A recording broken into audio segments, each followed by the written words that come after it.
नमस्कार, मी तुषार पायगुडे. महाराष्ट्र स्पेशलच्या विशेष भागात आपलं स्वागत आहे. आजचा आपण विषय घेऊन आलेलो आहे पवार कुटुंबियांमध्ये जो मनोमिलन होणार होतं त्याच्यात काही मोठी दरी येते की काय हा प्रश्न घेऊन. होय, मागील 4 महिन्यापासून दोन्ही राष्ट्रवादी एकत्र येण्याच्या चर्चेला उधाण आलं होतं.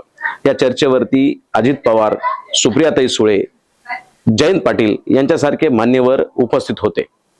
या टोटल 14 बैठकी झाल्या होत्या. या 14 बैठकीमध्ये अजितदादा स्वतः उपस्थित होते की या दोन्ही राष्ट्रवादी एकत्र आणण्यासाठी अजितदादांचं पहिलं पाऊल पुढे होतं. 3 मीटिंगला सुनेत्राताई वहिनी ह्याही त्या उपस्थित होत्या. दोन्ही राष्ट्रवादी एकत्र येणार आणि ज्यावेळेस ह्या दोन्ही राष्ट्रवादी एकत्र येणार ह्याला मनोमिलनाला सहमती झाली त्यावेळेस पिंपरी चिंचवड आणि पुणे महानगरपालिकेच्या निवडणुकीमध्ये दोन्ही राष्ट्रवादी एकत्र लढल्या. त्यांना मनासारखं जरी यश मिळालं नसलं तरी अजितदादांचा एल्गार होता की दोन्ही राष्ट्रवादी एकत्र आणून महाराष्ट्राच्या विकासाची गती द्यायची. परंतु अचानक पवारांच्या कुटुंबामध्ये एवढा मोठा आघात झाला. आपल्याकडे सावडण्याचा विधी असतो. या विधीला अजितदादांच्या गटातील व अजितदादांच्या जवळचे 2 प्रमुख नेते या कार्यक्रमाला नव्हते.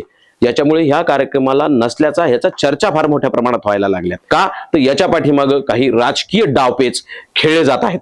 कारण आज सकाळी पहाटे सुनित्रा वहिनी उपमुख्यमंत्री पदाच्या शपथीसाठी मुंबईला रवाना झाल्या.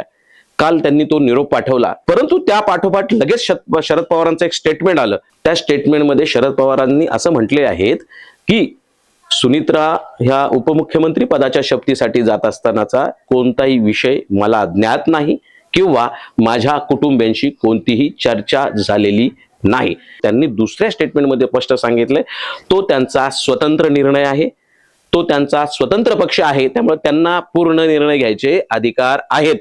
याबाबत नागरिकांच्या प्रतिक्रिया आहेत दबक्या आवाजावर. यांना दुःख आणि दुःखाचा काही संबंध नाही.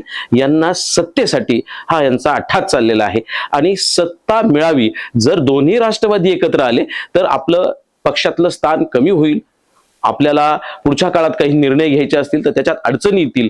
शरद पवार असतील, सुप्रियाताई असतील, रोहितदादा पवार असतील, हे जे सगळे दिग्गज आहेत या दिग्गजांच्या हाती पक्ष जाईल या भीतीने आणि आपला स्वार्थ साधण्यासाठी हा कट केला की काय असं दबक्या आवाजात बोललं जात आहे. सध्याच्या राजकारणाच्या घडामोडीवर तुमचं काय मत आहे, तुम्हाला काय वाटतं हे आपल्या कमेंट बॉक्समध्ये कळवा. आपल्या चॅनलला सबस्क्राईब करा